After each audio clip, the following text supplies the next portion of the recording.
നമസ്കാരം പ്രിയപ്പെട്ട സുഹൃത്തുക്കളെ. 9ാം ക്ലാസ്സിലെ ജോഗ്രഫി പാർട്ട് ഫസ്റ്റിലെ 2ാമത്തെ അധ്യായമാണ് ഇന്ന് നമ്മൾ ചർച്ച ചെയ്യുന്നത്. ആദ്യ 2 ഭാഗങ്ങളിലായി ആദ്യ അധ്യായമായ ഉത്തര പർവ്വത മേഖല അഥവാ ഇന്ത്യയുടെ വടക്കൻ പർവ്വത മേഖലയെക്കുറിച്ച് മനസ്സിലാക്കിയെങ്കിൽ 2ാമത്തെ അധ്യായത്തിൽ നമ്മൾ മനസ്സിലാക്കാൻ പോകുന്നത് 2ാമത്തെ ഭൂപ്രകൃതി വിഭാഗമായ ഉത്തര മഹാസമുദ്രം അഥവാ ഉത്തരേന്ത്യൻ സമതലത്തെക്കുറിച്ചാണ്. അപ്പം അധ്യായത്തിൻ്റെ പേര് വിശാല സമതല ഭൂവിൽ എന്നാണ്. പുസ്തകത്തിലെ ആദ്യ പാരഗ്രാഫിൽ നമ്മളോട് പറയുന്നത് ഈ പറയുന്ന ഉത്തരേന്ത്യൻ സമതലം അഥവാ സിന്ധു ഗംഗ ബ്രഹ്മപുത്ര സമതലം സ്ഥിതി ചെയ്യുന്നത് എവിടെയാണെന്നാണ്. അതിൻ്റെ ലൊക്കേഷൻ സ്ഥിതി ചെയ്യുന്നത് ഉത്തര പർവ്വത മേഖലയ്ക്കും ഉപദ്വീപീയ പീഠഭൂമിക്കും ഇടയിലായിട്ടാണ്. അതായത് ഉത്തര പർവ്വത മേഖലയ്ക്ക് തെക്കും ഉപദ്വീപീയ പീഠഭൂമിക്ക് വടക്കുമായി, അല്ലെങ്കിൽ ഉത്തരപർവ്വത മേഖലയ്ക്കും ഉപദ്വീപീയ പീഠഭൂമിക്കും ഇടയിലായിട്ടാണ് ഈ ഭൂപ്രകൃതി വിഭാഗം സ്ഥിതി ചെയ്യുന്നത്. പുസ്തകത്തിൽ ചിത്രം കൊടുത്തിട്ടുണ്ട്, ആ ഭാഗം നിങ്ങൾക്ക് മനസ്സിലാക്കാവുന്നതാണ്. അടുത്ത പാരഗ്രാഫിലേക്ക് എത്തിയാൽ ഹിമാലയ പർവ്വതം രൂപം കൊണ്ടത് എങ്ങനെ എന്നതുപോലെ തന്നെ ഇവിടെ ഉത്തര മഹാസമതലം അല്ലെങ്കിൽ ഈ പറയുന്ന ഉത്തരേന്ത്യൻ സമതലം രൂപം കൊണ്ടത് എങ്ങനെയാണെന്നാണ്.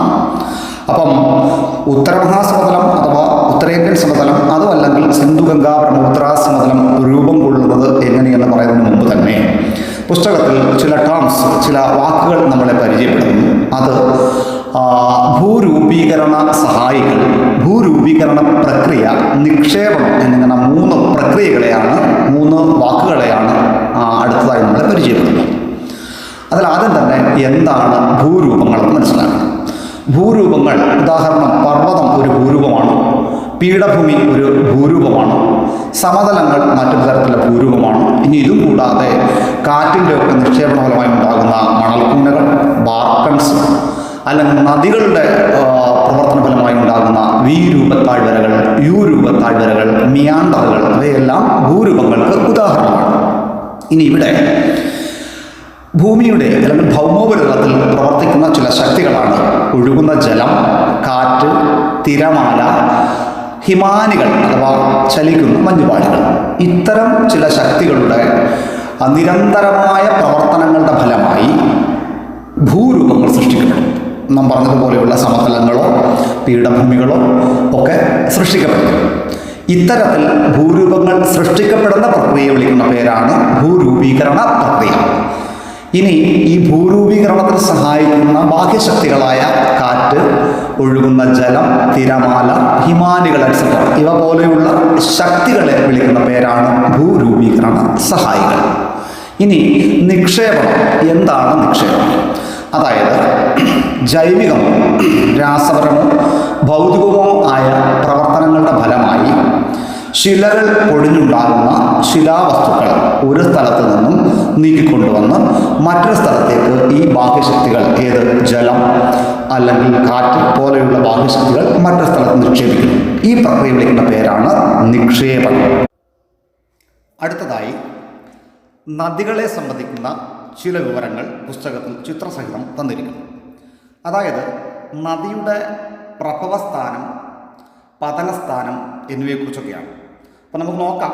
നദികൾ ഉത്ഭവിക്കുന്ന പ്രദേശത്തെ പ്രഭവസ്ഥാനമെന്നും നദിയുടെ ഉത്ഭവസ്ഥാനത്തെ പ്രഭവസ്ഥാനമെന്നും ആ നദികൾ ഒഴുകിപ്പതിക്കുന്ന കടലിലോ ജലാശയങ്ങളിലോ ഒക്കെ നദി പതിക്കുന്ന പ്രദേശമുണ്ടല്ലോ, അതിൻ്റെ പതനസ്ഥാനം, അതിനെ നദീമുഖം എന്നും വിളിക്കുന്നു.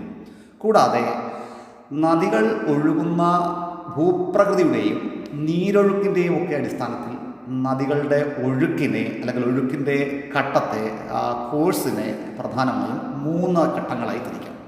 അതിലെ ആദ്യ ഘട്ടം നദിയുടെ ഉത്ഭവ സ്ഥാനത്തു നിന്നുള്ള ഏകദേശം ഒരു നിശ്ചിത ഏരിയ വരെയുള്ള ഭാഗത്തെ ഉപരിഘട്ടമെന്നും, അതിനുശേഷം 2ാമത്തെ ഭാഗമായി മധ്യഘട്ടമെന്നും, ഇനി ഏറ്റവും ഒടുവിലായി നദി പതനസ്ഥാനത്തേക്ക് എത്തുമ്പോഴുള്ള, നദീമുഖത്തേക്ക് എത്തുമ്പോഴുള്ള ആ ഒഴുക്കിൻ്റെ ഘട്ടത്തെ കീഴ്ഘട്ടം എന്നും വിശേഷിപ്പിക്കുന്നു. ഇനി എങ്ങനെയാണ് എങ്ങനെയാണ് ഈ ഉത്തരേന്ത്യൻ സമതലം രൂപം കൊണ്ടതെന്നാണ് അടുത്ത പേജിലായിട്ട് ആദ്യത്തെ പാരഗ്രാഫിൽ തന്നിരിക്കുന്നത്. നമുക്കതിനെ വളരെ ചുരുക്കി എളുപ്പത്തിൽ മനസ്സിലാക്കാൻ ശ്രമിക്കാം. അതായത് ഉത്തരപർവ്വത മേഖല അല്ലെങ്കിൽ ഇന്ത്യയുടെ വടക്ക് ഭാഗത്തുള്ള പർവ്വതം എങ്ങനെയാണ് രൂപം കൊണ്ടതെന്ന് നമ്മൾ കണ്ടു. വലനപ്രക്രിയയുടെ വലനത്തിൻ്റെ ഫലമായിട്ടാണ് ഉത്തരപർവ്വത മേഖല രൂപം കൊണ്ടത്. അതായത് വലനപ്രക്രിയയിലൂടെ അത്രയും പ്രദേശം ഉയർത്തപ്പെട്ടപ്പോൾ ഈ ഉത്തരപർവ്വത മേഖലയ്ക്ക് തൊട്ട് തെക്കുള്ള ഭാഗത്ത് ഏതാണ്ട് 1000 മുതൽ 2000 മീറ്റർ വരെ ആഴത്തിൽ വലിയൊരു തടം അല്ലെങ്കിൽ ഒരു കുഴി രൂപപ്പെടുന്നു. അപ്പോൾ ഈ കുഴിയിലേക്ക് ഉത്തരപർവ്വത മേഖലയിൽ നിന്നും ഉപദ്വീപീയ ഇന്ത്യയിൽ നിന്നും ഒഴുകിയെത്തുന്ന നദികൾ വഹിച്ചുകൊണ്ടുവന്ന അവസാദങ്ങൾ നിക്ഷേപിക്കപ്പെട്ടുണ്ടായ സമതലമാണ് ഉത്തര മഹാസമതലം അഥവാ ഉത്തരേന്ത്യൻ സമതലം. ഇത് അനേകായിരം വർഷം ഉള്ള നിക്ഷേപണ ഫലമായിട്ടാണ് ഈ പ്രദേശം രൂപം കൊണ്ടിരിക്കുന്നത്. ലോകത്തിൽ തന്നെ ഏറ്റവും വിശാലമായ ഒരു ഏക്കൽ സമതലമാണ് ഇത്. കൂടാതെ ഈ സമതലത്തിൽ ഏതാണ്ട് 1000 മീറ്റർ മുതൽ ഏകദേശം 1000 മീറ്റർ മുതൽ 2000 മീറ്റർ വരെയാണ് ഇതിൻ്റെ കനം. കൂടാതെ സിന്ധു നദീമുഖം മുതൽ ഗംഗാ നദീമുഖം വരെ ഏകദേശം 3200 കിലോമീറ്റർ നീളത്തിലാണ് ഈ സമതല മേഖല വ്യാപിച്ചു കിടക്കുന്നത്. ലോകത്തിൽ തന്നെ ഏറ്റവും വലിയ ഏക്കർ പ്രദേശമാണെന്ന് പറഞ്ഞു. ഇതിൽ തന്നെ ഏതാണ്ട് 2400 കിലോമീറ്റർ നീളത്തിലാണ് ഇന്ത്യയിൽ ഉത്തരമഹാസമതലം അഥവാ ഉത്തരേന്ത്യൻ സമതലം ഉള്ളത്. കൂടാതെ ഇതിൻ്റെ വിസ്തൃതി കിഴക്ക് നിന്നും പടിഞ്ഞാറോട്ട് പോകും തോറും വിസ്തൃതി കൂടി വരും, അതായത് വിശാലമാകും. അതായത് ഈ സമതലത്തിന് കിഴക്ക് ഭാഗത്തെ അപേക്ഷിച്ച് പടിഞ്ഞാറ് ഭാഗത്തേക്ക് എത്തുമ്പോൾ വളരെയേറെ വിസ്തൃതിയുണ്ട്. ഏതാണ്ട് 150 കിലോമീറ്റർ മുതൽ 300 കിലോമീറ്റർ വരെയാണ് ഈ സമതലത്തിൻ്റെ ഏകദേശ വീതി. സ്ഥിതി ചെയ്യുന്നത് കൃത്യമായി പറഞ്ഞാൽ നേരത്തെ പറഞ്ഞിരുന്നു ഉത്തരപർവ്വത മേഖലയ്ക്കും ഉപദ്വീപീയ പീഠഭൂമിക്കും ഇടയിലാണ്. എന്നാൽ ഇവിടെ ഒന്നുകൂടി കൃത്യമായി പറയുന്നു, അത് ഉത്തരപർവ്വത മേഖലയുടെ ഏറ്റവും തെക്കുള്ള പർവ്വതനിരയായ സിവാലിക് പർവ്വതനിര മുതൽ സിവാലിക് പർവ്വതനിരയ്ക്കും ഉപദ്വീപീയ പീഠഭൂമിക്കും ഇടയിലായിട്ടാണ് ഇത് സ്ഥിതി ചെയ്യുന്നത്. കൂടാതെ ഈ സമതലത്തിൻ്റെ വിസ്തീർണം ഏകദേശം 7 ലക്ഷം ചതുരശ്ര കിലോമീറ്ററാണ്. അപ്പോൾ സമതലത്തിൻ്റെ വിസ്തീർണം 7 ലക്ഷം ചതുരശ്ര കിലോമീറ്ററാണ്. മാത്രവുമല്ല ഈ പ്രദേശം കൃഷിക്ക് ഏറെ അനുയോജ്യമാണ്. എന്തുകൊണ്ടാണ് കൃഷിക്ക് അനുയോജ്യമായി തീർന്നതെന്ന് ചോദിച്ചാൽ വളക്കൂറുള്ള മണ്ണ്, മതിയായ ജലലഭ്യത, യഥേഷ്ടം ജലം ലഭിക്കുന്നു. മാത്രമല്ല അനുകൂലമായ കാലാവസ്ഥ, അതുപോലെ പരന്ന സമതലമായതുകൊണ്ട് തന്നെ പരന്ന ഭൂപ്രകൃതി. അപ്പോൾ പരന്ന ഭൂപ്രകൃതിയും അനുകൂല കാലാവസ്ഥയും ജലലഭ്യതയും ഫലഭൂയിഷ്ടിയുള്ള മണ്ണ് അല്ലെങ്കിൽ വളക്കൂറുള്ള മണ്ണും ഒക്കെ ഈ പ്രദേശത്തെ കാർഷിക അനുയോജ്യമാക്കി തീർക്കുന്നു, അല്ലെങ്കിൽ കൃഷിക്ക് അനുയോജ്യമാക്കി തീർക്കുന്നു. ഭൂമിശാസ്ത്രപരമായി ഈ മേഖലയെ, അതായത് ഇന്ത്യയെ മൊത്തത്തിൽ ഭൂമിശാസ്ത്രപരമായി തരംതിരിക്കുമ്പോൾ ഉത്തരപർവ്വത മേഖല, ഉത്തരേന്ത്യൻ സമതലം എന്നിങ്ങനെ തിരിക്കുന്നത് പോലെ ഈ പ്രദേശത്തെ ഉത്തരേന്ത്യൻ സമതലം എന്ന ഒറ്റ വാക്കിൽ പറയുമെങ്കിലും ഇതിന് വൈവിധ്യങ്ങൾ ധാരാളമുണ്ട്. അതുകൊണ്ട് തന്നെ ഈ ഭൂമിശാസ്ത്ര മേഖലയെ നദീവ്യവസ്ഥ, അതായത് ഒഴുകുന്ന നദികളുടെ രീതി, അതുപോലെ നദികളുടെ ഒഴുക്കിൻ്റെ ദിശയും ഭൂപ്രകൃതിയുടെ സവിശേഷതയും ഒക്കെ അടിസ്ഥാനപ്പെടുത്തി 4 പ്രാദേശിക വിഭാഗങ്ങളായി തരംതിരിക്കാം. അതായത് ഉത്തരമഹാസമതലം എന്ന ഒറ്റ പേരിൽ പറയുമ്പോഴും ഈ പ്രദേശത്തെ 4 പ്രാദേശിക മേഖലകളായി തരംതിരിക്കാം. അത് എന്തിൻ്റെ അടിസ്ഥാനത്തിലാണെന്ന് ചോദിച്ചാൽ ഭൂപ്രകൃതിയുടെയും നദീവ്യവസ്ഥയുടെയും അതുപോലെ നദികളുടെ ഒഴുക്കിൻ്റെ ദിശയെയും ഒക്കെ അടിസ്ഥാനപ്പെടുത്തിയാണ് അങ്ങനെ തരംതിരിച്ചിരിക്കുന്നത്. ഇനി അവ ഏതെല്ലാമെന്ന് പരിശോധിക്കാം. ഉത്തരമഹാസമതലത്തെ 4 പ്രാദേശിക വിഭാഗങ്ങളായി തിരിച്ചിരിക്കുന്നു. അവ ഏതെല്ലാമെന്ന് ചോദിച്ചാൽ രാജസ്ഥാൻ സമതലം, അതുപോലെ പഞ്ചാബ് ഹരിയാന സമതലം, അതുകൂടാതെ ഗംഗാ സമതലം, പിന്നീട് ബ്രഹ്മപുത്ര സമതലം. അപ്പോൾ രാജസ്ഥാൻ സമതലം, ഗംഗാ സമതലം, ബ്രഹ്മപുത്ര സമതലം, പഞ്ചാബ് ഹരിയാന സമതലം എന്നിങ്ങനെ 4 പ്രാദേശിക വിഭാഗങ്ങളായിട്ട് ഈ മേഖലയെ തരംതിരിക്കാം. ഇതിൽ നമുക്ക് ആദ്യത്തെ പ്രദേശം നോക്കാം, രാജസ്ഥാൻ സമതലം. നോക്കൂ, രാജസ്ഥാൻ സമതലത്തിൻ്റെ ഭാഗമാണ് താർ മരുഭൂമി. രാജസ്ഥാൻ സമതലത്തിലാണ് താർ മരുഭൂമി. ഈ താർ മരുഭൂമി എന്ന് പറയുന്നത് ഈ പറയുന്ന ഉത്തരേന്ത്യൻ സമതലത്തിൻ്റെ ഏറ്റവും പടിഞ്ഞാറേ അറ്റമാണ്. അതായത് ഉത്തരേന്ത്യൻ സമതലത്തിൻ്റെ ഏറ്റവും പടിഞ്ഞാറേ അറ്റമാണ് രാജസ്ഥാൻ സമതലം. അവിടെയാണ് താർ മരുഭൂമി ഉള്ളത്. ഈ താർ മരുഭൂമി പൂർണ്ണമായും രാജസ്ഥാനിൽ മാത്രമല്ലെന്ന് കൂടി മനസ്സിലാക്കണം. താർ മരുഭൂമിയുടെ 2/3 ഭാഗവും രാജസ്ഥാനിലാണ് എങ്കിൽ ബാക്കി ഭാഗം ഹരിയാന, അതുപോലെ പഞ്ചാബ്, ഗുജറാത്ത് എന്നീ സംസ്ഥാനങ്ങളിലായിട്ടാണ് വ്യാപിച്ചു കിടക്കുന്നത്. ഇനി രാജസ്ഥാൻ സമതലത്തെ രണ്ടായി തിരിക്കാം. ഒന്ന് യഥാർത്ഥ മരുഭൂമി മേഖല അല്ലെങ്കിൽ മരുസ്ഥലി എന്നും, അതായത് യഥാർത്ഥ മരുഭൂമി മേഖല അഥവാ മരുസ്ഥലി എന്നും, അർത്ഥ മരുഭൂമി മേഖല അല്ലെങ്കിൽ അർത്ഥ വരണ്ട സമതലം, അതുമല്ലെങ്കിൽ രാജസ്ഥാൻ ബാഗർ മേഖല എന്നും ഇതിനെ വിളിക്കാം. ഏതിനെയാണ്? ഈ രാജസ്ഥാൻ മരുഭൂമിയുടെ ഭാഗമായ താർ മരുഭൂമിയെ വിളിക്കാം. അപ്പം ഈ രാജസ്ഥാൻ സമതലം പൂർണ്ണമായും താർ മരുഭൂമിയായിട്ടാണ് കാണപ്പെടുന്നത്. ഓക്കെ, ഇനി അടുത്ത പ്രദേശത്തെ എടുത്ത് പരിശോധിച്ചാൽ ഇനി ഈ താർ മരുഭൂമിയിലെ അല്ലെങ്കിൽ രാജസ്ഥാൻ മരുഭൂമിയിലെ പ്രധാന നദിയെക്കുറിച്ച് പറയുന്നുണ്ട്. ആ പ്രധാന നദിയാണ് ലൂണി. അപ്പം ഈ ലൂണിക്കൊരു പ്രത്യേകതയുണ്ട്. കാലികമായി മാത്രമാണ് നീരൊഴുക്ക്, അതായത് വർഷം മുഴുവൻ ജലസമൃദ്ധമായ നദിയല്ല ലൂണി നദി. അപ്പോൾ ലൂണി പലപ്പോഴും വറ്റി വരണ്ട് പോകാം. ഇത് കൂടാതെ ധാരാളം ഉപ്പ് തടാകങ്ങളുണ്ട്. അപ്പം രാജസ്ഥാൻ സമതലത്തിലെ അല്ലെങ്കിൽ താർ മരുഭൂമി മേഖലയിലെ പ്രധാനപ്പെട്ട ഉപ്പ് തടാകങ്ങളാണ് സാംഭർ, ദിദ്വാന, അതുപോലെ സർഗോൾ എന്നിവ. അടുത്തതായി പഞ്ചാബ് ഹരിയാന സമതലത്തെക്കുറിച്ച്. പഞ്ചാബ് ഹരിയാന സമതലം. ഇനി രാജസ്ഥാൻ സമതലത്തിൽ നിന്നും കിഴക്കോട്ടും വടക്കു കിഴക്കോട്ടും സഞ്ചരിച്ചാൽ ഉത്തരേന്ത്യൻ സമതലം ക്രമേണ ഫലഭൂയിഷ്ടമായ ഒരു സമതലമായി മാറുന്നത് കാണാൻ സാധിക്കും. അതിനർത്ഥം രാജസ്ഥാൻ സമതല മേഖല മരുഭൂമി പ്രദേശമാണ്. അവിടുന്ന് കുറച്ച് പടിഞ്ഞാറോട്ടും കുറച്ച് കിഴക്കോട്ടും വടക്കു കിഴക്കോട്ടും, അതായത് കിഴക്കോട്ട് വരുന്തോറും ഫലഭൂയിഷ്ടിയുള്ള മേഖലയായിട്ട് ഇത് മാറുന്നു. ഇനി ഈ രാജസ്ഥാൻ സമതലത്തിൻ്റെ കിഴക്ക് ഭാഗത്തും വടക്ക് കിഴക്കുമായിട്ടാണ്, രാജസ്ഥാൻ സമതലത്തിൻ്റെ കിഴക്കും വടക്ക് കിഴക്കുമായി ആണ് പഞ്ചാബ് ഹരിയാന സമതലം സ്ഥിതി ചെയ്യുന്നത്. ഓക്കെ, കൂടാതെ പഞ്ചാബ് ഹരിയാന സമതലം സ്ഥിതി ചെയ്യുന്നത് രാജസ്ഥാൻ സമതലത്തിനും യമുന നദിക്കുമിടയിലാണ്. അതുകൊണ്ട് തന്നെ പഞ്ചാബ് ഹരിയാന സമതലത്തിൻ്റെ കിഴക്കൻ അതിര് യമുന നദിയാണ്. പഞ്ചാബ്, ഹരിയാന, ഹിമാചൽ പ്രദേശ് എന്നീ സംസ്ഥാനങ്ങളിലായിട്ടാണ് ഈ സമതലം വ്യാപിച്ചു കിടക്കുന്നത്. ഇതിൻ്റെ വിസ്തൃതി ഏകദേശം 1.75 ലക്ഷം ചതുരശ്ര കിലോമീറ്ററാണ്. വേറൊരു പ്രത്യേകത, ഈ സമതലത്തിന് നേരിയ ചരിവുണ്ടെന്നുള്ളതാണ്. ഈ പ്രദേശം കൃത്യമായൊരു സമതലമല്ല, നേരിയ ഒരു ചരിവുണ്ട്. കൂടാതെ പഞ്ചാബ് ഹരിയാന സമതലത്തിൻ്റെ ഏറ്റവും പ്രധാന ഭാഗം അത് പഞ്ചാബ് സമതലമാണ്. അത് ഝലം, ചിനാബ്, രവി, ബിയാസ്, സത്ലജ് തുടങ്ങിയ നദികൾ വഹിച്ചുകൊണ്ടുവരുന്ന അവസാദങ്ങൾ നിക്ഷേപിക്കപ്പെട്ടാണ് പഞ്ചാബ് സമതലം രൂപം കൊണ്ടിരിക്കുന്നത്.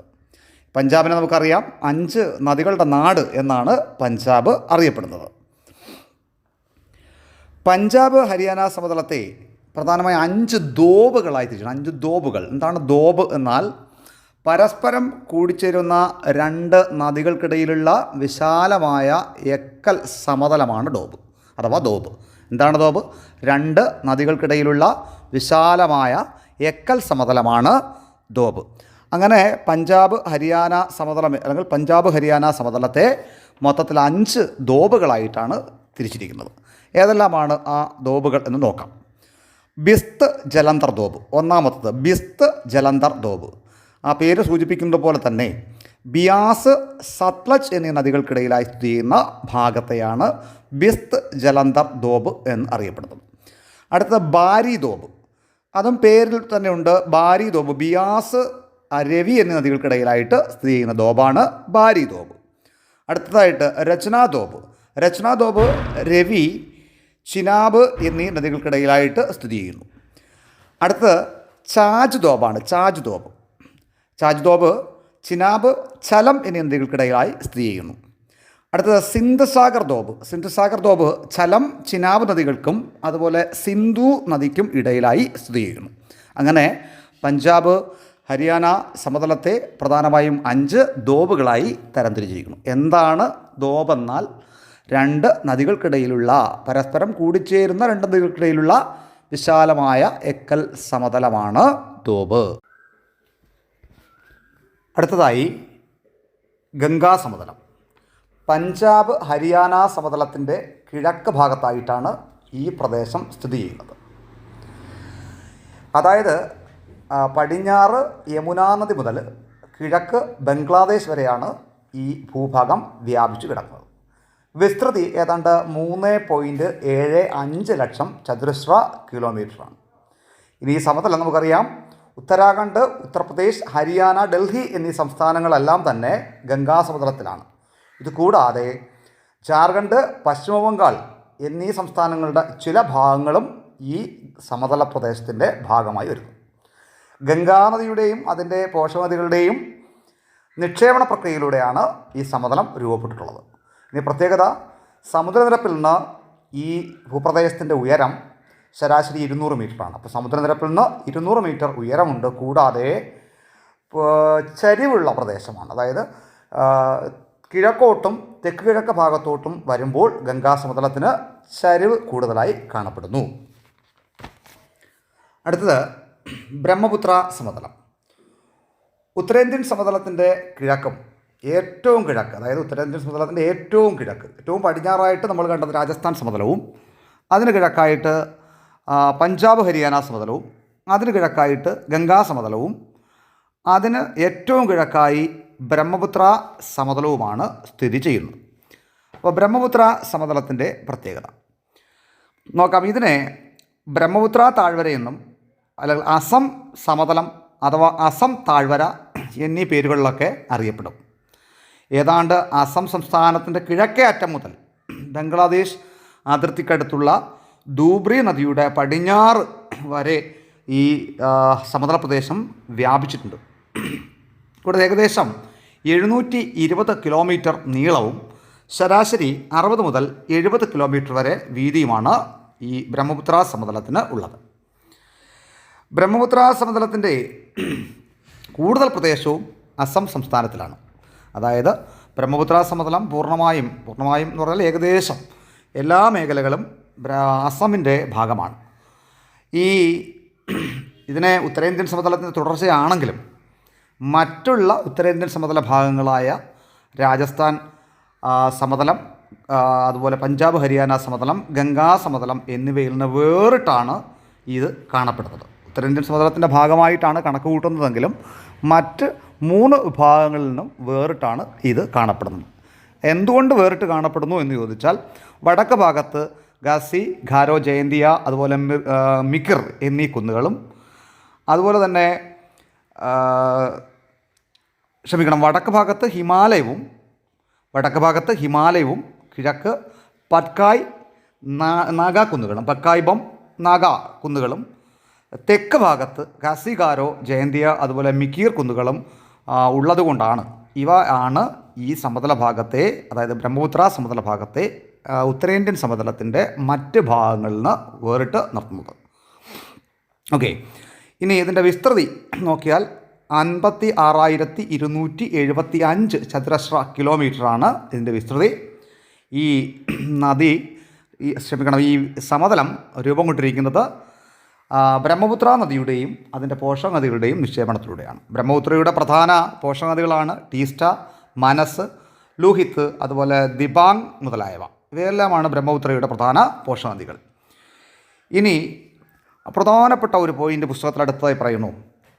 ഈ പ്രദേശം എക്കൽ വിസറികളാൽ സമ്പന്നമാണ്. എക്കൽ വിസറി എന്താണ്? ഈ എക്കൽ വിസറി എന്ന് ചോദിച്ചാൽ, ഇപ്പം നദികൾ ഈ ചരിവുള്ള പ്രദേശത്തിലൂടെ ഒഴുകി സമതലത്തിലേക്ക് പ്രവേശിക്കുമ്പോൾ പെട്ടെന്ന് ഒഴുക്കിൻ്റെ ശക്തി കുറയും.